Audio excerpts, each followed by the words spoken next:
নমস্কাৰ দৰ্শক ৰাইজ সকলোকে স্বাগতম জনাইছোঁ জ্ঞান বাৰ্তাৰ এটা নতুন খণ্ডলৈ। আজি আমাৰ বাবে এটা অতিকৈ মূল্যৱান খণ্ড হ'বলৈ গৈ আছে, কিয়নো আজি আমাৰ অতিথিগৰাকী এগৰাকী সৰুৰে পৰা তৰ্ক প্ৰতিযোগী, লগতে তেখেত এগৰাকী সুখ্যাতিৰে গোটেই নিজৰ জীৱনটো শিক্ষকতাৰ বৃত্তিৰ লগত সন্নিৱিষ্ট কৰাই এগৰাকী সফল শিক্ষয়িত্ৰী হিচাপেও নিজকে চিনাকি দিবলৈ সক্ষম হোৱা আমাৰ অতিকৈ মৰমৰ অতিকৈ শ্ৰদ্ধাৰ শ্ৰীযুতা বন্তি চেতিয়া ডাঙৰীয়ানী। নমস্কাৰ মেডাম। নমস্কাৰ। হয় মেডাম, মই বহুতেই আজি সৌভাগ্য যেন অনুভৱ কৰিছোঁ আপোনাক লগ পাই, বিশেষকৈ কিয় যে নগাঁৱৰ এখন অতিকৈ পুৰণা লগতে মূল্যৱান শিক্ষা প্ৰতিষ্ঠান কিৰণবালা গোস্বামী বালিকা বিদ্যাপীঠ, যিখন আমোলাপট্টিত অৱস্থিত। সেই আমোলাপট্টিত অৱস্থিত বিদ্যালয়খনত আপুনি গোটেই জীৱনজোৰা শিক্ষকতা লগতে তাত প্ৰধান শিক্ষয়িত্ৰী হৈ পেলাই আপুনি অৱসৰ গ্ৰহণ কৰিছে। লগতে বৰ্তমান আপুনি আমাৰ নগাঁও শাখাৰ যিখন লেখিকা সংস্থা আছে তাতো আপুনি সম্পাদিকা হিচাপে নিজকে আত্মনিয়োজিত কৰি আহিছে। গতিকে আপোনাৰ জীৱনৰ পৰা শিকিবলগীয়া বহু কথা আছে আমাৰ বৰ্তমান নাৰী সমাজৰ বাবে, বৰ্তমান আমাৰ পুৰুষ সমাজৰ বাবে, অভাৰঅল গোটেই সমাজখনৰ বাবে। পোনপ্ৰথমে মই স্বাগতম জনাইছোঁ আমাৰ অনুষ্ঠানটোলৈ আপোনাক। লগতে প্ৰথম প্ৰশ্নটো মই এনেকুৱাকৈ কৰিব বিচাৰোঁ যে আপুনি, মই জনাত আপোনাৰ দেউতাক এগৰাকী BDO আছিলে। আপুনি এখন বহুতেই মানে টনকিয়াল, আৰ্থিকভাৱে টনকিয়াল ঘৰৰ এগৰাকী জীয়ৰী আছিলে। এতিয়া আমাৰ আজিৰ ডেটত এষাৰ কথা আছে যে ধনী ধনী মানুহৰ ল'ৰা ছোৱালীবিলাক বিপথে পৰিচালিত হয়, আৰু হয়ো দেখাও যায়। যিবিলাকৰ টকা পইচা যথেষ্ট আছে তেওঁলোকে বিপথে পৰিচালিত হোৱা দেখা যায়। কিন্তু অথচ আপোনাৰ দেউতাক এগৰাকী BDO আছিলে। BDO থকাৰ পাছতো আপোনাৰ সকলো সা সুবিধা থকা স্বত্তেও আপুনি নিজকে উচ্চ শিক্ষাৰে শিক্ষিত কৰি এগৰাকী সুব্যক্তি হিচাপে, এগৰাকী আদৰ্শ ব্যক্তি হিচাপে নিজকে সমাজত প্ৰতিষ্ঠা কৰাৰলৈকে আপোনাক সৰুৰে পৰা কি কাৰকসমূহে আপোনাক প্ৰভাৱিত কৰিছিলে? মই জন্ম হৈছিলোঁ কাৰ্বি আংলং জিলাৰ বোকাজানত। হয়, মোৰ দেউতা BDO আছিলে। আৰ্থিক অৱস্থা বিশেষ বেয়া নাছিলে, কিন্তু সেই সময়ত এনেকুৱা আজিৰ থকা সা সুবিধাবোৰ ইমানো নাছিলে। TV, মোবাইল এইবোৰ আমি পোৱা নাছিলোঁ, দেখা নাছিলোঁ। গতিকে সৰুৰে পৰা মই বোকাজানৰ কাৰ্বি আংলঙৰ বোকাজান হাইস্কুলতে পঢ়া শুনা কৰিছিলোঁ। আৰু যিহেতু অলপ পিছপৰা জেগা আছিলে, গতিকে সা সুবিধাবোৰ বিশেষভাৱে নাছিলে। কিন্তু এই আমি নগাঁৱত যিমানখিনি সুবিধা আছে, কিন্তু তেনেকুৱা সুবিধাবোৰ আমাৰ থকা নাছিলে। কিন্তু তথাপি মোৰ পঢ়া শুনাৰ প্ৰতি সৰুৰে পৰা কিছু ধাউতি আছিলে। গতিকে মই ভেঞ্চাৰ স্কুলতে পঢ়িছিলোঁ। স্কুলখন তেতিয়ালৈকে প্ৰভিঞ্চিয়েলাইজ হোৱাই নাছিলে। মই কাৰ্বি আংলঙৰ সদৰ ঠাই ডিফুত পৰীক্ষা দিছিলোঁ, আৰু তেতিয়া ৭৭ চনত মই সেই সময়তে প্ৰৱেশিকা পৰীক্ষা পাছ কৰিলোঁ। দ্বিতীয় বিভাগত পাছ কৰিছিলোঁ। আৰু যিহেতু আমাৰ তাত তেতিয়ালৈকে কোনো ধৰণৰ উচ্চ শিক্ষাৰ প্ৰতিষ্ঠান হোৱাই নাই, কলেজ আমি দেখাই নাই, গতিকে মই পঢ়িবৰ কাৰণে যোৰহাটলৈ যাব লগা হৈছিলে। আৰু মোৰ মা আছিলে উদাৰ স্বভাৱৰ, আৰু ঘৰখনত সৰুৰ পৰা কিছুমান পৰিৱেশ দেখি ধৰক আমি বেলেগ কথাবিলাক চিন্তা কৰা নাছিলোঁ। গতিকে মানুহক ভাল পাবলৈ শিকিছিলোঁ সৰুৰ পৰাই। হয়, খুব ধুনীয়া এটা বাৰ্তা এইখিনি মই সমাজৰ বাবে মেডামৰ কাষৰ পৰা দিব বিচাৰিছোঁ এটা প্ৰশ্নৰ দ্বাৰাই। মেডাম, আপুনি ক'লে যে আপোনালোকৰ দিনত বহুতেই সা সুবিধা নাছিলে, আৰু আজিকালি সা সুবিধা ইমানেই হ'ল যে ৰাতিপুৱা কলটো নামাৰিলে মটৰ দিলেই পানী ওলায়, কাপোৰ ধুবৰ কাৰণে মেচিন ওলাল, বা মোবাইল আদি। এই সকলো সা সুবিধা বেছি হোৱাত আমাৰ মানুহবিলাকক এলাহ প্ৰৱণতা বা কৰ্মবিমুখিতা কৰিছে বুলি আপুনি অনুভৱ কৰে নেকি? অনুভৱ কৰোঁ। মানে গোটেইখিনি যে আজিকালি আধুনিকতাৰ ফলত চব কথাই ভাল হৈছে এনেকৈ আমি ক'ব নোৱাৰোঁ। বহুতখিনি কথা ভালো হৈছে, কিছুমান কথা বেয়াও হৈছে। আৰু মানুহবিলাকতো আপুনি এলেহুৱা নাই হোৱা বুলি আমি ক'ব নোৱাৰোঁ। এলেহুৱা হৈছে, কিন্তু সেই বুলি যে আমাক বিজ্ঞান নালাগে, যান্ত্ৰিকতা আমি গ্ৰহণ নকৰোঁ, এনেকুৱা নহয়। কিন্তু আগৰ দিনত যিবোৰ আছিলে চব বেয়া নহয়। কিন্তু খেলা ধূলা কৰিছিলে ল'ৰা ছোৱালীয়ে, আমিও কৰিছিলোঁ। আৰু তেওঁলোকে মানুহৰ লগত সৰুৰে পৰা খুব ধৰণৰ মিলা প্ৰীতিৰে বাস কৰিছিলে। গতিকে তাৰমানে তেওঁলোকৰ মনত সেই ভাৱবিলাক আছিলে। আজিৰ যুৱ প্ৰজন্ম যিমান বেয়া হৈ গৈছে, বা আমি ডাঙৰ মানুহবিলাকেও আজিকালি বৰ মানে ব্যক্তিৰ স্বাৰ্থৰ প্ৰতি মানে হেৰি কৰিছোঁ, আগবাঢ়ি গৈছোঁ, তেনেকুৱা দিনবোৰ নাছিলে। গতিকে কিছু কথাই বেয়া কৰিছে বুলি মই ভাবোঁ। খুব সুন্দৰ। আৰু বৰ্তমান এই জ্ঞানৰ বাৰ্তাসমূহ সমাজৰ বাবে মহৌষধ, যদিও এই মহৌষধসমূহক আমাৰ প্ৰতিজন ব্যক্তিয়ে ল'ব নিবিচাৰে, কাৰণ আজিকালি মানুহে সস্তীয়া বস্তুৰ প্ৰতি বেছি আকৰ্ষিত, মানে আমোদ প্ৰমোদ বা মনোৰঞ্জনমূলক। গতিকে বেছি মনোৰঞ্জন হ'লে, যেনেকৈ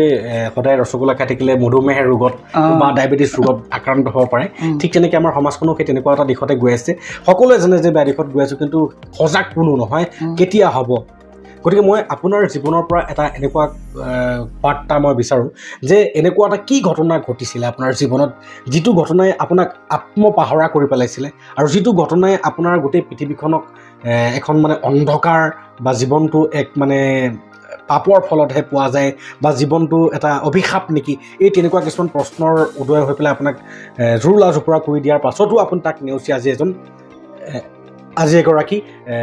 প্ৰতিষ্ঠিত নাৰী হিচাপে সমাজখনত প্ৰতিষ্ঠা কৰিবলৈ নিজকে সক্ষম হৈছে তেনেকুৱা প্ৰতিষ্ঠিত নাৰী মই হোৱা নাই কিন্তু সৰুৰ পৰা ধৰক এনেকুৱা হ'ল আমি যেতিয়া যিবোৰ দেখিছিলোঁ ধৰক তেতিয়া ঘৰবিলাকত কিন্তু বৰ আদৰ্শ আছিলে আমাৰ ঘৰতে নহয় প্ৰতিটো পৰিয়ালৰে আদৰ্শ এটা বিৰাজ কৰিছিলে গতিকে সেই আদৰ্শবিলাকৰ মাজতে আমি ডাঙৰ দীঘল হৈছিলোঁ একেলগে স্কুললৈ যাওঁ স্কুলৰ পৰা একেলগে আহোঁ আবেলি সময়ত খেলা ধূলা কৰোঁ এই খেলা ধূলা কৰোঁতে কোনোবা শিক্ষক হয় কোনোবা ছাত্ৰ ছাত্ৰী হয় মই কিন্তু প্ৰায় শিক্ষকৰ ৰোলটোহে কৰোঁ একেলগে খেলি থাকিলে গতিকে তেতিয়াই মোৰ মনলৈ আহিছিলে যে মই যদি ডাঙৰ হওঁ এগৰাকী শিক্ষয়িত্ৰী হ'ম গতিকে মোক ভগৱানৰ আৰু ৰাইজৰ সহযোগত সেই মোৰ লক্ষ্যত উপনীত হোৱাত সহায় কৰিলে গতিকে আমি যিখন পৃথিৱী পাইছিলোঁ এতিয়া সেই পৃথিৱীখন কিছু সলনি হৈছে এতিয়া আমি ল'ৰা ছোৱালীবিলাকে যিমানবিলাক সা সুবিধা পাইছে সেই সা সুবিধাবিলাক আগতে নাছিলে নথকাৰ কাৰণে কিন্তু বহুত ভাল ভাল মানে সেই সময়ত মানুহবিলাকে বহুত ভাল ভাল কামো কৰিবলৈ মানে উদগনি পাইছিলে ৰাজনীতিৰ বাতাবৰণবোৰো ইমান বেয়া হৈ যোৱা নাছিলে গতিকে তাৰমানে এতিয়া কিছু কিছু ল'ৰা ছোৱালীবিলাক ধৰক হৈছে যদিও তেনেকুৱা আদৰ্শবিলাকো কেতিয়াবা নাইকিয়া হৈছে গতিকে পৰিয়ালত আদৰ্শবোৰ নাথাকিলে ল'ৰা ছোৱালীবিলাকৰ মাজতো আদৰ্শ নাথাকে খুব সুন্দৰ এটা কথা ক'লে যে পৰিয়ালত যদি আদৰ্শ নাথাকে তেন্তে ল'ৰা ছোৱালীৰ মাজত আদৰ্শ নাথাকিব আৰু এষাৰ কথাও আছে যে ঘৰখনে হৈছে শিক্ষাৰ কঠীয়াতলী যিটো কথা মেডামে নিজৰ জীৱনৰ পৰাই কৈছে হয় মই এইখিনিতে আপোনাৰ পৰা জানিব বিচাৰোঁ বাল্যকালত সংঘটিত হোৱা এনেকুৱা এটা কি স্মৃতি যিটো স্মৃতিক আপুনি কোনো দিনে পাহৰিব নোৱাৰে আৰু যিটো স্মৃতিয়ে আপোনাক এগৰাকী মানুহৰ মানৱীয় গুণ গ্ৰহণ কৰাৰ দিশত অগ্ৰসৰ হ'বলৈ অনুপ্ৰেৰণা যোগাইছিলে তেনেকুৱা ধৰণৰ ডাঙৰ ঘটনা বুলি মনত নপৰে আৰু ধৰক সচৰাচৰ ধৰক সেই সময়তে যেনেকৈ অন্যবোৰ ল'ৰা ছোৱালী ডাঙৰ দীঘল হয় আমিও তেনেকৈ ডাঙৰ দীঘল হৈছিলোঁ তাৰপিছত কালক্ৰমত ধৰক মই যিহেতু মই ভাবিছিলোঁ এগৰাকী শিক্ষয়িত্ৰী হ'ম আৰু সঁচা কথা ক'বলৈ গ'লে বিজ্ঞান বিষয়টোত ইমান বেছি চোকাও নাছিলোঁ কাৰণ ইমান চোকাও নাছিলোঁ গতিকে ভাবিছিলোঁ যে আৰ্টছ পঢ়ি পেলাই মই ডাঙৰ হ'লে তেনেকুৱাই এগৰাকী মানে শিক্ষয়িত্ৰী হ'বলৈ চেষ্টা কৰিম গতিকে মই পঢ়া শুনা কৰাৰ পাছতে মই অনাৰ্ছ ল'লোঁ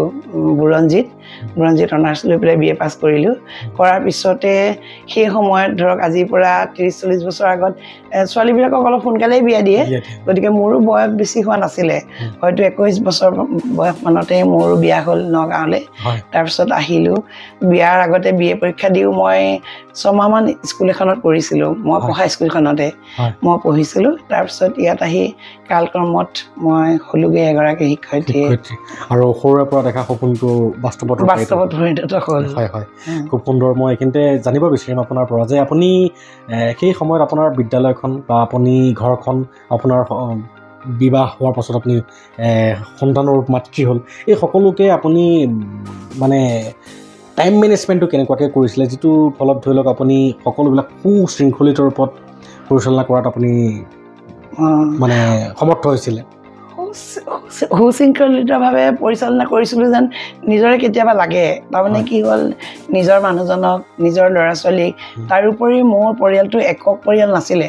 মই অকল ল'ৰাটো বা মানুহজনক লৈ থকা নাছিলোঁ গতিকে মোৰ শাহু মোৰ শহুৰ আৰু মোৰ ননদ আৰু মোৰ দেউৰৰ ল'ৰা ছোৱালী এই সকলোবিলাকতে লৈ পেলাই মোৰ মানুহজনৰ এটা সপোন আছিলে তেখেতে মানে পৰিয়ালৰ প্ৰত্যেককে স্বাৱলম্বী কৰি তুলিব গতিকে যিহেতু আমি পুৰণি গুদামত গাঁৱৰ ঘৰতে বহুত দিন থাকিলোঁ 6 বছৰমান থাকিলোঁ মই বিয়াৰ পাছত সেই সময়ত মই পাৰঘাট স্কুলত কাম কৰিছিলোঁ পুৰণি গুদামৰ তাৰপিছতে মই ইয়ালৈ আহিলোঁ আমোলাপট্টিলৈ আৰু কালক্ৰমত আমাৰ পৰিয়ালৰ মানুহখিনিও তেখেতে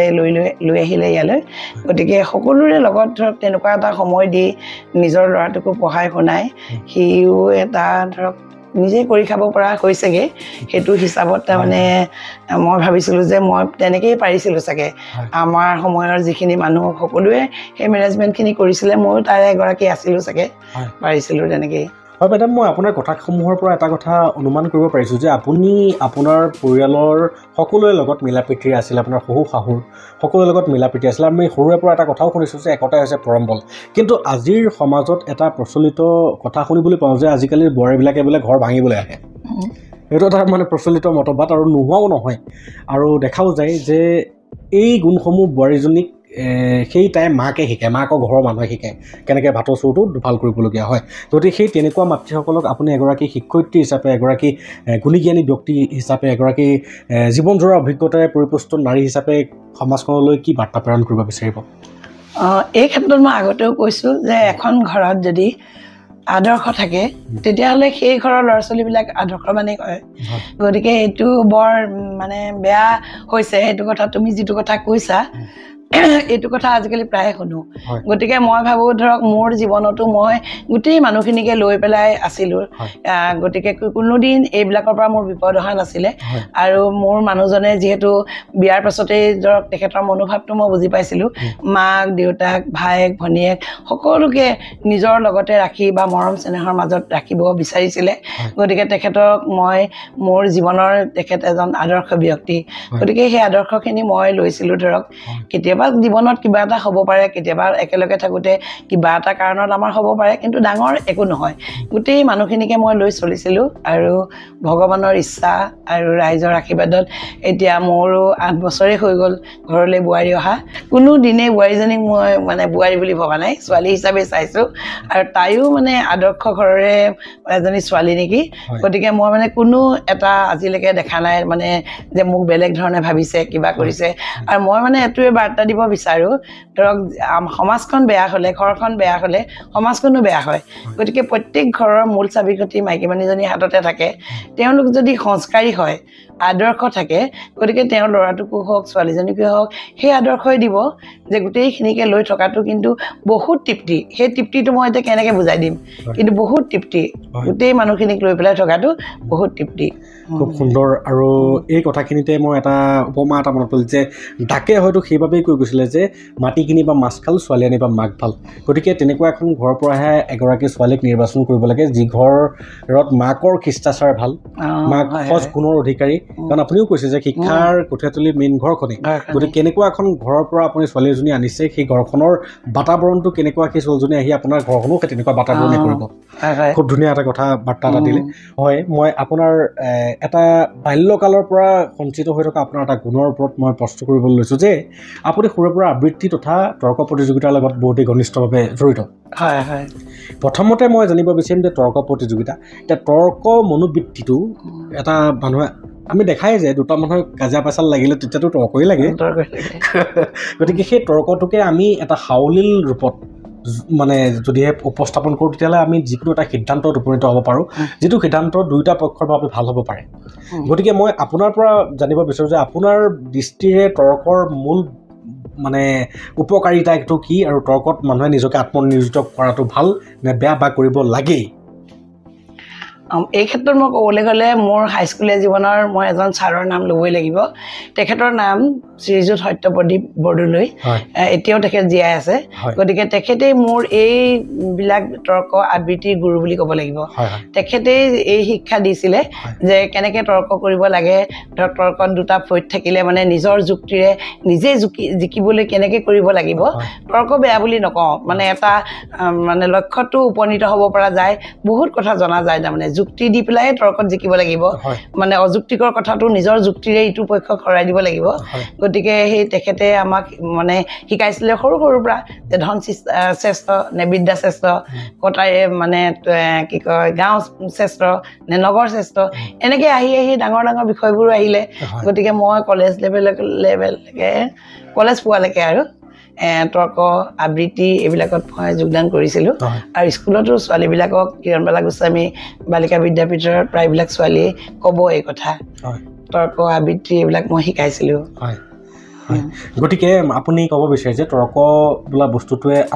আমাৰ মানে মানসিক বিকাশৰ বাবে এটা গুৰুত্বপূৰ্ণ ভূমিকা পালন কৰে। হয়নে বাৰু হয় মেডাম যিহেতু আপুনি সৰুৰে পৰা এগৰাকী তৰ্ক প্ৰতিযোগীৰ লগতে ভাল এগৰাকী কবিতা আবৃত্তি কৰা মানে মেধাৱী ছাত্ৰী আছিলে গতিকে আজি আমাৰ অনুষ্ঠানটোত যদি আপোনাৰ এটা কবিতা নহয় তেন্তে আধৰুৱা যেন অনুভৱ হ'ব আৰু আপোনাৰ ছাত্ৰ ছাত্ৰীসকলেও নিশ্চয় আপোনাৰ মুখত এটা কবিতা শুনিবলৈ নিশ্চয় বিচাৰিব গতিকে আপোনাক এটা কবিতা আবৃত্তি কৰিবৰ কাৰণে অনুৰোধ জনালোঁ এতিয়া স্কুলৰ পৰা অৱসৰ হোৱাৰ পিছত মোৰ ইমান বিশেষ চৰ্চা নাইকিয়া হৈ গ'ল আগতে ল'ৰা ছোৱালীবিলাকৰ লগত লাগি থাকোঁ গতিকে কিবা কিবি মনত আছিলে এতিয়া কিমান দূৰ মনত আছে নাজানো মোৰ ভুলো হ'ব পাৰে তথাপি মই দেৱকান্ত বৰুৱাৰ মানে কবিতা এটা দুখাৰীমান গাম ঠিক আছে কবি দেৱকান্ত বৰুৱা কবিতা মোৰ দেশ মানুহৰ দেশ মোৰ দেশ মানুহৰ দেশ উত্তৰে উতুংগগিৰি দক্ষিণে সাগৰ শত নদী বুকুৰে বাগৰে পাৰে পাৰে সাজে ভাঙে কত ইতিহাস ব্ৰহ্মপুত্ৰ গোদাবাৰী চিপ্ৰা আৰু গংগা যমুনা সুন্দৰী ভাৰতবৰ্ষ ৰূপহী অসম তথাপিও মোৰ বাবে মানুহ আপোন যি মানুহে এই ভূখণ্ডত বাৰে বাৰে সাজিছে কাৰেং বিশ্ব সভ্যতাৰ সৃজনৰ আবেগত হাবি কাটি নগৰ সাজিছে জীৱনৰ মৃত্যু দীপ্ত তীব্ৰ বেদনাত পাৰ হৈ উচ্চল বাৰিধি পাৰ হৈ গভীৰ অৰণ্য দীপময় ভাৰত গঢ়িছে কম্বুজত সাজিছে ওংকাৰ ধাম আত্মাৰ আদেশ মানি অতিক্ৰমী হিমালয় তিব্বতৰ বৰফ স্তূপত যি মানুহে মৈত্ৰী আৰু অহিংসাৰ শলিতা জ্বলালে সেই মানুহৰ দেশ মোৰে মহান স্বদেশ একাংশ গাইছোঁ মাত্ৰ হয় মেডাম মই অনুভৱ কৰিব পাৰিছোঁ যে আবৃত্তিৰ যিটো মানে কলা কৌশল এই কলা কৌশলটো সকলোৰে নাই হয়তো ময়ো নাজানো আবৃত্তি কৰিব কিন্তু এটা কথা অনুভৱ কৰিব পাৰিছোঁ যে খুব সামান্য কথা কেইটামানকো যদি সেই আবৃত্তিৰ মানে কলা কৌশলৰ দ্বাৰা কোৱা যায় তাত প্ৰাণ পাই উঠে হয় মেডাম মই আহিছোঁ এটা নিৰ্দিষ্ট এতিয়া বৰ্তমান সামাজিক প্ৰেক্ষাপটলৈ আমি সৰুৰে পৰা শুনিবলৈ পাইছিলোঁ বা আমাৰ ভাৰতৰ যিটো আমাৰ মানে ৰীতি নীতি ভাৰতৰ ৰীতি নীতিত এটা আছে যে নাৰীৰ আটাইতকৈ মূল্যৱান সম্পত্তিটো হৈছে নিজৰ চৰিত্ৰ নিজৰ আবুৰতা কিন্তু আজি আমি ছ'চিয়েল মিডিয়াত যদিহে মোবাইলটো খুলি চাওঁ তেতিয়াহ'লে আজিৰ বোৱাৰীসকলে আজিৰ জীয়ৰীসকলে নিজৰ দেহটোক প্ৰদৰ্শন কৰি পেলাই লাইক আৰু ভিউচৰ আশাত নিজৰ দেহটোক প্ৰদৰ্শন কৰাটো এটা মানে সামান্য কথা মানে ভাতৰ লগত পানী খোৱা নিচিনা বুলি যিটো কোৱা যায় তেনেকুৱা হৈছে গতিকে আপোনালোকৰ সময়ৰ আৰু বৰ্তমানৰ সাম্প্ৰতিক সময়ৰ সমাজ ব্যৱস্থাটোৰ পৰিৱৰ্তনত নাৰী সমাজখন কোনোবা এটা বিপথে পৰিচালিত হোৱা বুলি আপুনি অনুভৱ কৰে নেকি কিছু ক্ষেত্ৰত অনুভৱ কৰোঁ কিছু যেন বিপদে হৈছে বিশেষকৈ আজি এই অলপ দিনৰ পৰা এটা কথা বৰ বেয়া লাগে আমিও চাওঁ মানে মোবাইলৰ লগত জড়িত থাকোঁ ফেচবুকো চাই থাকোঁ গতিকে এইটো বৰ দেখিছোঁ মানে পৰকীয়া প্ৰেম বুলি বস্তু এটাই গোটেই সমাজখনক চানি ধৰিছে মানে এইটো মই ভাল লক্ষণ বুলি নকওঁ এইটো ক'ব নোৱাৰোঁ এতিয়া ময়ো বিশ্লেষণ কৰিব নোৱাৰিম কেলে হৈছে কিহৰ কাৰণে হৈছে তথাপি মই মানে গোটেই নাৰী সমাজক অনুৰোধ কৰিব বিচাৰোঁ বা মাতৃৰ পৰা আৰম্ভ কৰি গোটেই যুৱতীসকলকে যে এইখিনি মানে আগৰ যিটো আমাৰ চৰিত্ৰ মানে আছিলে যে নাৰীৰ চৰিত্ৰ ভাৰতৰ নাৰীৰ ইমান আদৰ্শ আছিলে সেই আদৰ্শবিলাকেই যেন বৰ্তি থাকক এতিয়া কি কাৰণে হৈছে এইটো বিজ্ঞ লোকসকলে জানিব যে এইটো মোবাইলে কৰিছে বুলিয়ে ক'ম নে বৰ্তমান যুগে কৰিছে বুলিয়ে ক'ম মোৰো ইমানখিনি জ্ঞান নাই কিন্তু যিটো হৈছে এইটো বৰ ভাল যেন নেদেখি এখন ঘৰ ধ্বংস হৈছে এটা পৰিয়াল ধ্বংস হৈছে মানুহ কিছুমানৰ যিবিলাকে সন্মান বুজি পায় হয়তো তেওঁলোকৰ ল'ৰা ছোৱালীয়ে কৰিছে মাক বাপেকে মানে লাজত থাকিব পৰা নাই গতিকে যদি আমাৰ নাৰী সমাজ সকলো ফালৰ পৰা ভাল হয় মানে অসমৰ নাৰীৰ বহুত নামো আছিলতো সেই মূলা গাভৰুকে আৰম্ভ কৰি বহুত নাম সতীসাধিনীৰ পৰা আৰম্ভ কৰি বহুত নাম আছিলে গতিকে তেওঁলোকে যদি সেই আদৰ্শবিলাক গ্ৰহণ কৰে মই ভাবোঁ আমাৰ আকৌ অসমখন বৰ ধুনীয়া হ'ব নাৰী সমাজখন আৰু ভাল হ'ব খুব সুন্দৰ এটা মন্তব্য আপুনি ধাৰণ কৰিছে অশেষ ধন্যবাদ এইখিনিতে যে আমাৰ প্ৰতিগৰাকী নাৰীয়ে ইতিহাসৰ সেই বীৰংগনাসকলৰ নাম জানে তেওঁলোকৰ কাহিনী জানে এতিয়া আমাৰ শিক্ষা ব্যৱস্থাটোৱে কোনোবা এগৰাকী নাৰী মই এই প্ৰশ্নটোৰ লগত সংগতি ৰাখি কৈছোঁ বা অন্যান্য ক্ষেত্ৰসমূহতো একেই যে মই শংকৰদেৱে 12 বছৰ বয়সত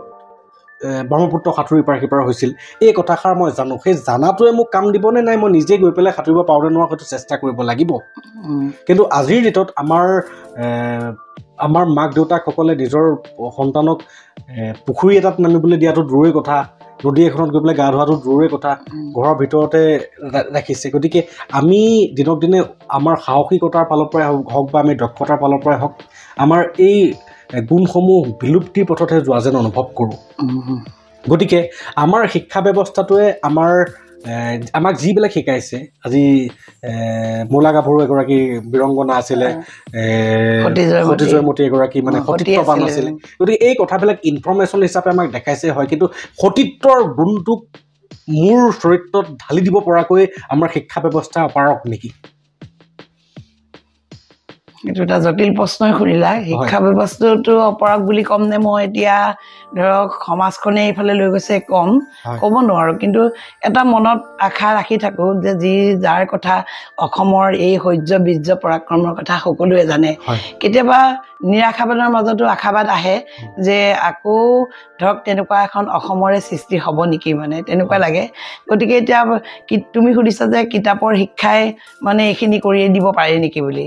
মই ভাবিছোঁ কিতাপৰ শিক্ষায়ো একেবাৰে নোৱাৰে বুলি ক'ব নোৱাৰা কাৰণ পঢ়ি শুনিয়ে মানুহে লয় ন তথাপিও মানে কিছুমান কথা প্ৰেক্টিকেলো হ'ব লাগিব চাগে কাৰণ শংকৰদেৱে পাৰ হৈছিলে তুমিও নদীখন পাৰ হোৱা বুলি ক'লে নহ'ব নামিবলৈ দিব লাগিব দিলেহে তেওঁলোক হ'ব নহয় জানো বাৰু আৰু ধৰক সতীত্বৰ বোলে জয়মতীয়ে এনেকুৱা ধৰণৰ কৰিছিলে তেওঁ নকৰিছিলে গতিকে সেই জয়মতীৰ আদৰ্শমান এজনী নাৰীয়ে ধৰক ছোৱালীয়ে ধৰক পটককৈ কেনেকৈ হ'ব নহয় জানো বাৰু তাইও কিছুমান আদৰ্শ দেখিব লাগিব সমাজৰ পৰা ঘৰৰ পৰা পৰিয়ালৰ পৰা তেনেকৈ হয়তো তাই দেখি পেলাই সেই আদৰ্শবিলাক দেখিলে তেনেকুৱা মনোবল এটা নাহিব বুলি মই নাভাবোঁ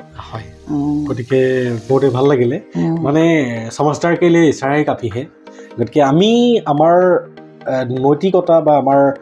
আমাৰ ছিষ্টেমটোত মোৰ যিটো ছিষ্টেম মোৰ মানসিকতাত সেই ভাল গুণসমূহক মই কেৱল ইনফৰ্মেশ্যন আকাৰত জানিলেই নহ'ব সেই বস্তুটোক মোৰ ইয়াত ইমপ্লাণ্ট কৰিব লাগিব সেই মতেদি মই নিজকে সেই জ্ঞানটোক মই গুণলৈ ৰূপান্তৰিত কৰি মোৰ ছিষ্টেমটোত সেই মতেদি হ'ব লাগিব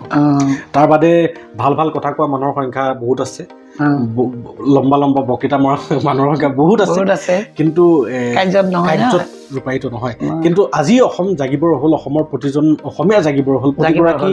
নাৰী জাগিবৰ হ'ল কাৰণ আমাৰ অসমখন মানে কি বুলি ক'ম এতিয়া ধ্বংসটো কেতিয়াবাই হ'ল এতিয়া মানে একেবাৰে নাই মানে সৌৰ্য বৈৰ্য পৰাক্ৰমী অসমীয়া জাতি গতিকে মই আশাবাদ গতিকে এই যি অসমীয়া জাতিয়ে 17 বাৰ মোগলক উফৰাই পঠিয়াইছে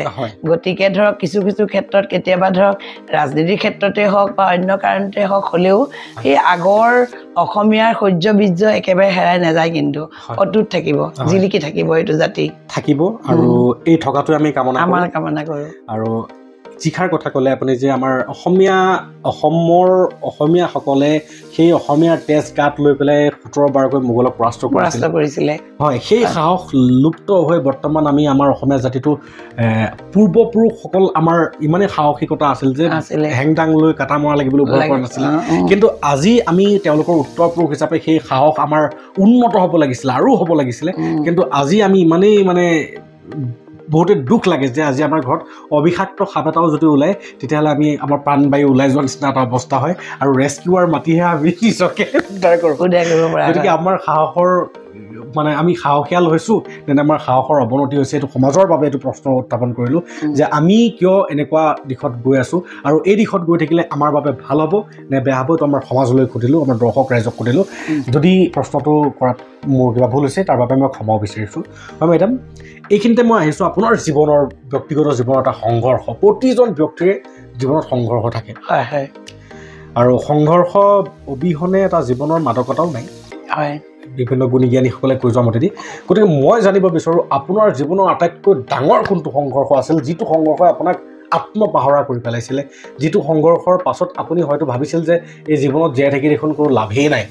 কিন্তু তৎসত্ত্বেও আজি আপুনি সেই সংঘৰ্ষক নেওচি আজি লেখিকা সংস্থাৰ সম্পাদিকা হিচাপে এখন বিদ্যালয়ৰ প্ৰধান শিক্ষয়িত্ৰী হিচাপে সকলো দায়িত্ব পালন কৰি আনকি সাহিত্য চৰ্চাৰে নিজৰ এখন কিতাপ উলিয়াবলৈও আপুনি সক্ষম হৈছে মোৰ আছে সংঘৰ্ষ বা মই ভাগি নপৰাকৈ জীৱনটোত থকা নাই এইটো মোৰ মনত সদায় থাকিব 2016 চনৰ 9 ডিচেম্বৰ সেইদিনাখনেই মোৰ জীৱনৰ আটাইতকৈ দুখৰ দিন সেইদিনাখনেই মই তোমাক প্ৰথমে ক'লোঁ যিজন মোৰ আদৰ্শ ব্যক্তি জীৱনৰ সেই আদৰ্শ ব্যক্তিজনৰ সেইদিনাখনেই মৃত্যু হৈছিলে গতিকে আমাৰ 3জনীয়া পৰিয়ালটো এজন নাইকিয়া হৈ গ'ল গতিকে মই খুব ভাগি পৰিছিলোঁ মানসিকভাৱে গতিকে মই যিজনী মানুহ সৰুৰে পৰা আত্মবিশ্বাসী মোৰ মনোবল বেছি আছিলে গতিকে গোটেইখিনি কিহৰ কাৰণে মই হেৰুৱাই পেলাইছিলোঁ নাজানো গতিকে মোৰ স্কুললৈ আকৌ যাবৰো মোৰ মন নাছিলে মই আৰু চাকৰি কৰি পেলাই পইচা পাম ঘটিম এইবিলাকলৈ মোৰ কোনো ধৰণৰ মন নাছিলে গতিকে 3-4 মাহমান তেনেকৈ পাৰ কৰাৰ পিছত মোক এই আগৰ মানুহজনীক আকৌ ঘূৰাই আনিলে বন্তি ৰূপে ঘূৰাই আনিলে মোৰ একমাত্ৰ সন্তান অঞ্জনে সি মোক এনেকুৱা ধৰণৰ কথাৰে ক'লে মই যে ভবাই নাছিলোঁ মোৰ ল'ৰাটো যে ইমানখিনি দূৰদৰ্শী হৈ উঠিছে সি কৈছিলে মা আমি দেউতাক বহুত ভাল পাওঁ সঁচা কথা কিন্তু আমি এতিয়া মৰি গ'লেওতো আৰু দেউতাক আৰু নাপাওঁ গতিকে তুমি আগৰ দৰে ৰোৱা আগৰ দৰে সমাজৰ কাম কৰিবলৈ ৰোৱা আগৰ দৰে নিজৰ স্কুলৰ শিক্ষয়িত্ৰী জীৱনটো ভালদৰে পাৰ কৰিবলৈ চোৱা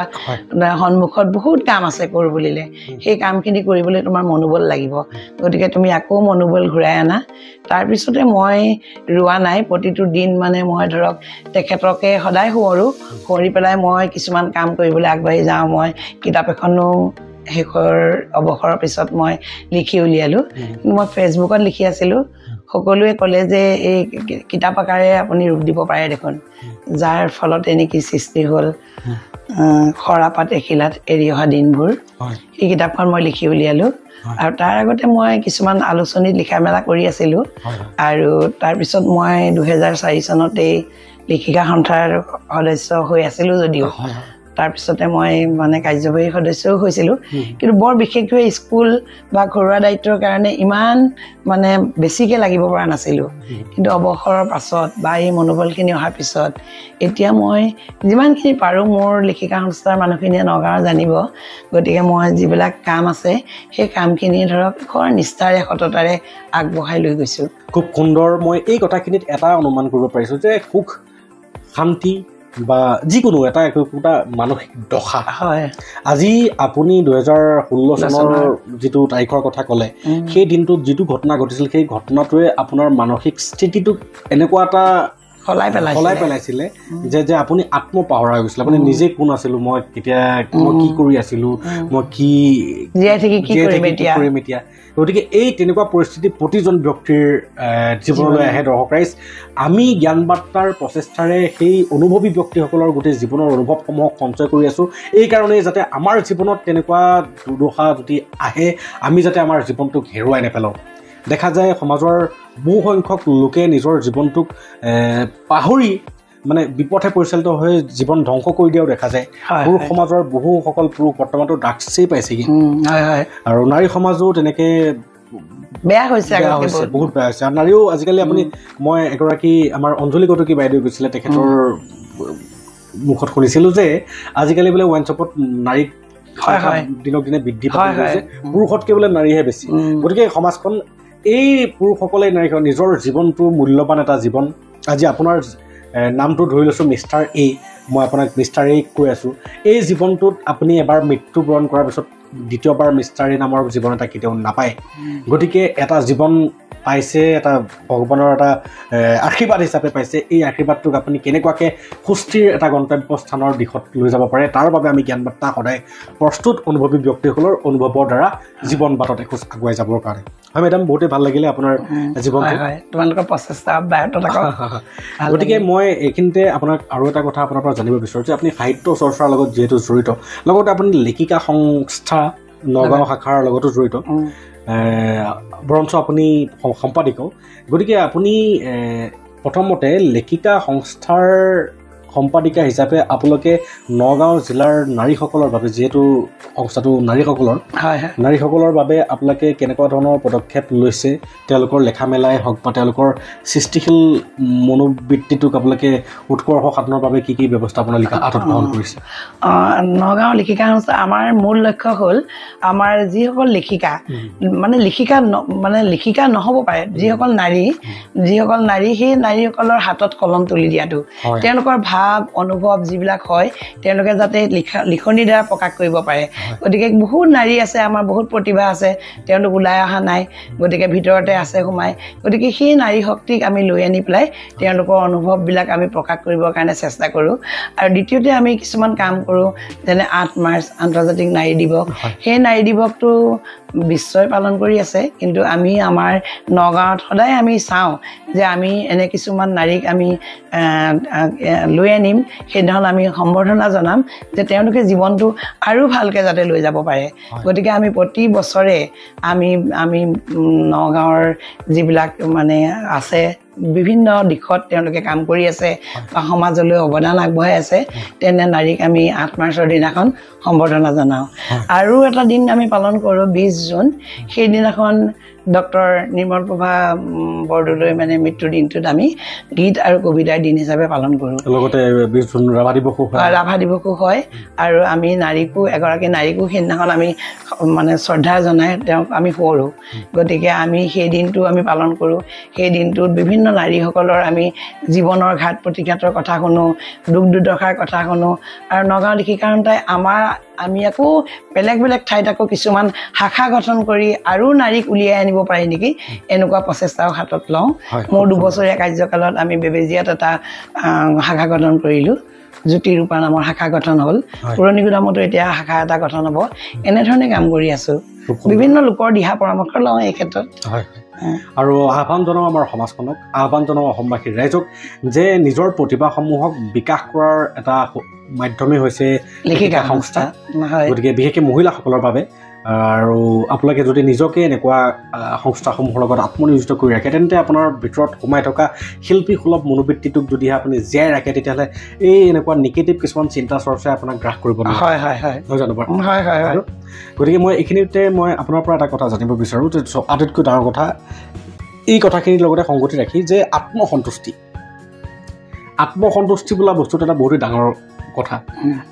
এনেকুৱাও এটা সময় আছিল আপোনাৰ জীৱনত যে বগৰী দুটামান আৰু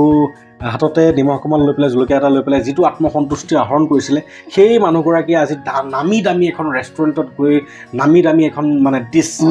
খোৱাৰ পিছতো সেইটো আত্মসন্তুষ্টি নাপাব পাৰে মই ক'ব বিচাৰিছোঁ কথাটো এটা সময় এনেকুৱা আছিল আপোনাৰ ল'ৰালি কালত হয়তো আপুনি লগৰ ল'ৰা ছোৱালীসকলৰ লগত লুকা ভাকু খেলি পেলাই কেতিয়াবা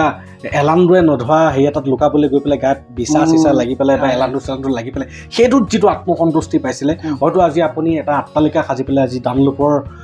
ইমান দামী এখন বিচনাৰ তাত শুই পেলাই এচি লগাই তাত থাকিও আপুনি সেইটো আত্মসন্তুষ্টি নাপাব পাৰে গতিকে মই জানিব বিচাৰোঁ আপোনাৰ জীৱনত আত্মসন্তুষ্টি আহৰণৰ বাবে আপুনি কোনটো সাধনাক গোটেই জীৱনজুৰি সাধনা হিচাপে বৰ্তাই গৈ থাকিম বুলি মানে এটা ৰাস্তা বনাই লৈছে এটা কথা মই কিন্তু আত্মসন্তুষ্টিটো ল'ব পাৰোঁ আত্মসন্তুষ্টি এনেকুৱা বস্তু মানে তুমি কোৱা আগতে কিছুমানে মানে বহুত পায়ো সেইটো সন্তুষ্টি ল'ব নোৱাৰে মোৰ কিন্তু আত্মসন্তুষ্টি আছে মই সকলোতে আত্মসন্তুষ্টি লাভ কৰোঁ মই যেতিয়া ধৰক মোৰ গাঁৱৰ ঘৰত আছিলোঁ সেইটো মোৰ জীৱনটোক একো অনা নাই মোৰ আত্মসন্তুষ্টি গাঁৱত থাকিয়েই হৈছোঁ তাৰপিছত মই কৰ্মৰ কাৰণে মই টাউনলৈ আহিলোঁ ইয়াতো মই আত্মসন্তুষ্টি পাইছোঁ আৰু ধৰক মই এনেকুৱা নহয় যে মোৰ বহুত টকা পইচা কিবা কিবি থাকিলেহে আত্মসন্তুষ্টি হ'ব গতিকে মোৰ ধৰক জীৱন কাহিনীত আছে মোৰ তেখেতৰ যিজন পুৰুষক আদৰ্শ ব্যক্তি বুলি কৈছোঁ তেখেতৰ জীৱন কাহিনীয়ে মোক অনুপ্ৰাণিত কৰিছিলে গতিকে অনবৰত মোৰ দেউতা তেনেকুৱা আছিলে যদি সোণৰ চৰুতে হাত দি আহিলোঁ বুলিয়েই মই ধৰক চবখিনি বিচৰা বস্তুৱে পাব লাগিব তেনেকুৱা কথা নাই গতিকে মই ভাবোঁ যে প্ৰত্যেকেই মানে নিজৰ কৰ্মৰ দ্বাৰা আত্মসন্তুষ্টি লাভ কৰিব লাগে তেওঁ যিটো কৰি আছে ধৰক সেই কামৰ দ্বাৰা যদি তাতো আত্মসন্তুষ্টি লাভ নাপায় বা তেতিয়াহ'লে তেওঁ ল'ব নোৱাৰিব মই এতিয়া ধৰক সমাজখনতে যিখিনি কাম কৰিম বা জীৱনটোত মই মানে মানুহক প্ৰথম কথা মোৰ সকলো মানুহক ভাল লাগে মই মানুহক খুব ভাল পাওঁ যিকোনো মানুহে হওক মোৰ ভাল লাগে গতিকে মই ভাবিছোঁ মই মানুহৰ মাজতে থাকিম মানুহৰ হৈ যদি কৰিবলগীয়া কাম থাকে কৰিম গতিকে এনেকেই মই আত্মসন্তুষ্টিটো ল'ম জীৱনত খুব সুন্দৰ মানৱ মানে ভাগৱত গীতাত এষাৰ কথা আছে যে যি কৰ্মৰ দ্বাৰা নিজৰ লগতে সৰ্বৰ মানে হিত হয় সৰ্বৰ হিতকাৰী কৰ্মত নিজৰ হিত সোমাই থাকে আৰু আপুনি নিজকে মানৱ সেৱাৰ প্ৰতি আত্মনিয়োজিত কৰিছে মানে সকলোৰে প্ৰতি আত্মনিয়োজিত কৰিছে নিশ্চয় সেই কৰ্মত সদায় আত্মসন্তুষ্টি থাকে আৰু আমি জ্ঞান বাৰ্তাৰ প্ৰচেষ্টাৰো সৰ্বৰ সেৱাৰ বাবেই এই জ্ঞানসমূহক একত্ৰিত কৰি আছোঁ খুব সুন্দৰ এইখিনিতে মই নাৰী সমাজলৈ মেডামৰ কথাসমূহৰ পৰা এটা অনুভৱ কৰি পেলাইহে ক'ব বিচাৰিছোঁ যে সীতা যিগৰাকী সীতাই বনবাসত থাকোঁতে এটা সোণৰ হৰিণা দেখি পেলাই মানে সোণৰ ৰঙৰ হৰিণা দেখি এইটো মোক লাগিবই বুলি আকোৰগোজ কৰিছিলে সেই সীতাই যেতিয়া সোণৰ লংকাত আছিলে তেতিয়া বহুত ঢুকিয়াই ঢুকিয়াই কান্দিছিলে হে ৰাম হয়নে গতিকে মানুহে কেতিয়াও নিজৰ চৌপাশে যিখিনি বস্তু আছে তাতে সন্তুষ্ট থাকিব লাগে তাৰ মানে নিজৰ পৰিধিৰ বাহিৰত যোনেই নাপায়ো আৰু সি কেতিয়াও আত্মসন্তুষ্টি নোপোৱাৰ ফলত সি নিজেও অসন্তুষ্ট তাৰ চৌপাশতো সি অসন্তুষ্ট হ'ব গতিকে এইটো সজাগ থকাটো ভাল হয় মেডাম আপুনি জীৱনজোৰা অভিজ্ঞতাৰে পৰিপুষ্ট এগৰাকী শিক্ষক গোটেই জীৱন শিক্ষকতা কৰ্মৰ লগতে জড়িত গতিকে আজিৰ ডেটত আপুনি নিজকে এগৰাকী সফল শিক্ষয়িত্ৰী হিচাপে বিবেচনা কৰেনে যদি আপুনি নিজকে নিজে আত্মবিশ্লেষণ কৰি চাবলৈ বিচাৰে মই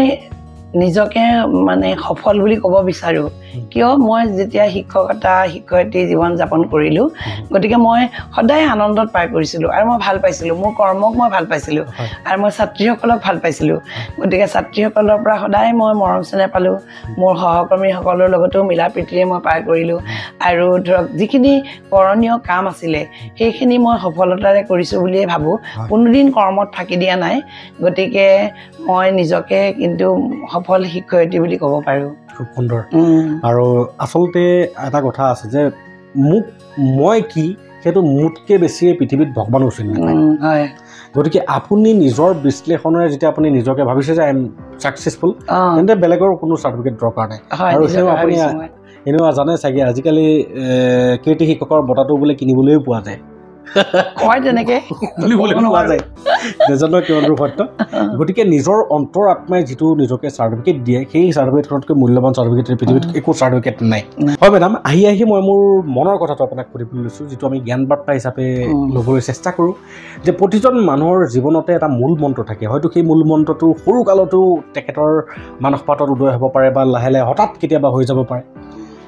যেনেকৈ মহাত্মা গান্ধী সত্য সদায় জয় বুদ্ধদেৱেও কৈছিলে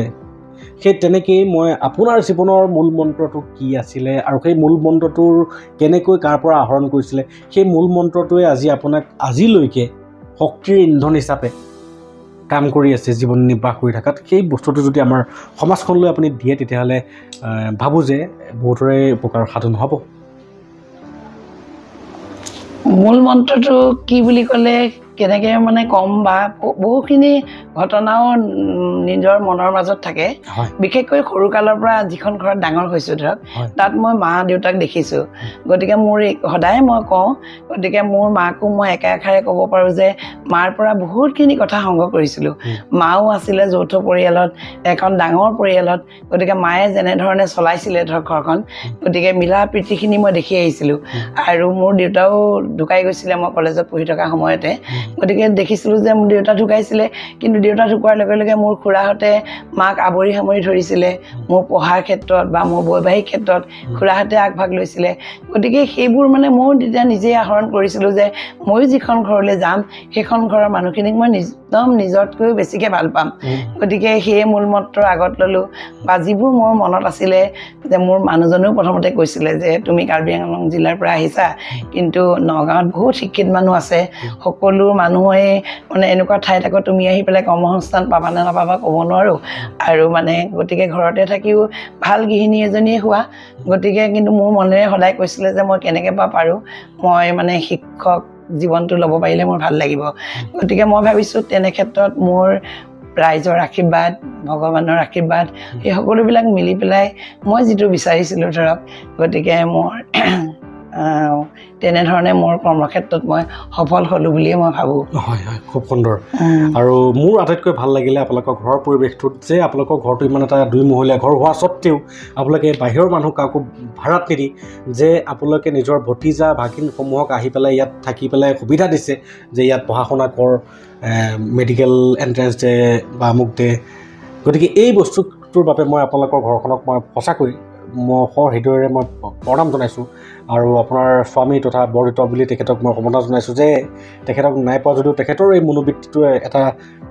মহান মনোবৃত্তি তেনেকুৱা মনোবৃত্তিৰ ব্যক্তি সমাজত মানে উত্থাপিত হওক আৰু আমাৰো তেনেকুৱা পৰিয়ালত বহুত বৰদেউতা পেহী পেহা বহুত আছিলে কিন্তু মানে এনেকুৱা মনোবৃত্তি কোনো কাকো আজিলৈকে পোৱা নাই খুব কম সংখ্যক থাকে মানৱীয় গুণৰ অধিকাৰী গতিকে খুব ভাল লাগিলে মই একে অন্তিমটো প্ৰশ্ন আপোনাৰ পৰা জানিব বিচাৰোঁ যে আপুনি ভৱিষ্যত পৰিকল্পনা হিচাপে আপোনাৰ জীৱনটোৰ বাকীসমূহ দিনক কেনেকুৱা এটা কৰ্মৰ দ্বাৰা আত্মনিয়োজিত কৰি পেলাই এটা সুখ শান্তি বা সমৃদ্ধিৰ গন্তব্যস্থানৰ দিশত আগুৱাই নিলে আপুনি আত্মসন্তুষ্টি সদায় বৰকৰাৰ থাকিব বুলি ভাবে এতিয়া মোৰ ল'ৰাও ধৰক সকলোৰে আশীৰ্বাদত এজন চিকিৎসক হ'ল সেইটো আমি দেউতাকেও ময়ো সৰুৰ পৰা ভাবিছিলোঁ যে সি একমাত্ৰ ল'ৰা গতিকে ধৰক কেতিয়াবালৈ মানৱ সেৱা কৰক আমাৰ লগতো থাকক যিটোত নেকি চাকৰি নহ'লেও ধৰক সি যদি বা বেলেগ ঠাইত চাকৰিলৈ নাযায়ো ঘৰত থাকি হ'লেও সেই ঠাইতে ৰোগী চাই পেলাই সি জীৱন নিৰ্বাহ কৰিব পাৰিব গতিকে সি কিন্তু 2016 চনতে নেকি 16 নে 15 চনতে সি গুৱাহাটী মেডিকেল কলেজত জইন কৰিছিলে কিন্তু কি হ'ল মোৰ সেই সময়তে দুৰ্ভাগ্য বুলি কৈছোঁৱেই গতিকে তাক জোৰ কৰা নাছিলোঁ নাজানো সি কিয় ভাবিলে কেইবছৰমান চাকৰি কৰাৰ পাছতে সি তাৰ পৰা চাকৰি ৰিজাইন দিলে দি আহি পেলাই নিজৰ ঘৰলৈ গুচি আহিলে কাৰণ মোৰ যাব নোৱাৰোঁ মোৰ স্কুলৰ কাম চলি আছিলে তেতিয়া মই ৰিটায়াৰ হোৱা নাই গতিকে সি বহুতখিনি ভাবি চিন্তি ভাবিলে দেউতাৰ সপোনটোকে পূৰ হওক গতিকে সি তাত চৰকাৰী চাকৰি ইস্তফা দি নিজে নগাঁৱলৈ গুচি আহিলে গতিকে মই মানে ভাবিছোঁ যে মোৰ পিছৰ জীৱনটো ল'ৰাটো মানৱ সেৱাত যিহেতু আছে গতিকে ৰাইজৰ আস্থাবাদন হওক মানৱ সেৱা সি কৰক তাক ভগৱানে সেইখিনি শক্তি দিয়ক আৰু যিখিনি মোৰ ঘৰৰ ওচৰ চুবুৰীয়া হওক ঘৰ হওক আশে পাশে যিখিনি মানুহ আছে যেনেধৰণে মই পাৰোঁ ধৰক সেই ধৰণে সদায় মই বিপদৰ সময়ত মাত মাতিম এইটো কথা ভাবিছোঁ বা এতিয়া মই যি ধৰক অসম সাহিত্য সভাৰো সদস্য হৈ আছোঁ আৰু ইফালে মই লিখিকা সন্থাৰো হৈ আছোঁ গতিকে লিখিকা সন্থাত অন্য নহ'লেও নগাঁও শাখাটিক যদি এটা মই গৌৰৱ উজ্জ্বল দিশ দিব পাৰোঁ বা আগুৱাই নিব পাৰোঁ সেইটো জীৱনৰ মোৰ সাৰ্থক হ'ব বুলি মই ভাবিছোঁ আৰু বাকী এতিয়া মোৰ যেনেকৈ তুমি কৈছা যে আহি পেলাই দেখিলোঁ সেই গোটেই পৰিয়ালবৰ্গ এতিয়ালৈকে লৈ আছোঁ এতিয়া সেই পৰিয়ালবৰ্গৰ লগতে মোৰ যোগ হৈছে নাতিনী ভগৱানে দিছে সেই নাতিনীহালকো যাতে মানুহ কৰিব পাৰোঁ ডাঙৰ মানুহ কৰিম বুলি ভবা নাই প্ৰকৃত অৰ্থত মানুহে মানুহৰ মানে সেৱাত তেওঁলোকে মনোনিৱেশ কৰক এইখিনিহে মই ভাবোঁ মানে জীৱনটো সাৰ্থক হ'ব বুলি তেতিয়াই মই ভাবোঁ কাৰণ মোক মানুহে ভাল পায় নে নাপায় নাজানো মই কিন্তু মই ভাল পাওঁ মানুহক মোৰ ভাল লাগে মানুহৰ মনোবৃত্তি আপুনি কেতিয়াও ধৰিব নোৱাৰে সেই বিভীষণকে ৰাৱণে বহুত ভাল পাইছিলে কিন্তু সেই বিভীষণে আহি পেলাই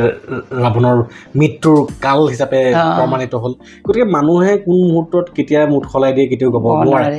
আজি প্ৰকৃত মানৱৰ সংখ্যা দিনক দিনে কমিবলৈ ধৰিছে কাৰণ মানৱীয় গুণ নাইকিয়া হ'বলৈ ধৰিছে গতিকে তথাপিও এজন প্ৰকৃত মানুহক মানুহে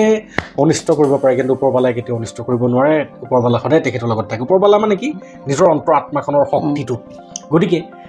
বহুতেই ভাল লাগিল আজি আপোনাৰ লগত কথোপকথন কৰি ভাল লাগিলে আৰু আপোনাৰ জীৱনটো আমাৰ সমাজৰ বাবে এটা অনুপ্ৰেৰণাৰ কাহিনী হওক আপোনাৰ জীৱনটোৱে আমাৰ বিশেষকৈ নাৰী সমাজক এটা অনুপ্ৰেৰণা দিয়ক যে জীৱনটো কেনেকৈ যাব লাগে এগৰাকী নাৰীৰ নাৰীত্ব কেনেকুৱা নাৰীত্বৰ গুণসমূহ কেনেকৈ অৱলম্বন কৰি পেলাই নিজকে প্ৰতিষ্ঠা কৰিব লাগে সমূহ জ্ঞান আজি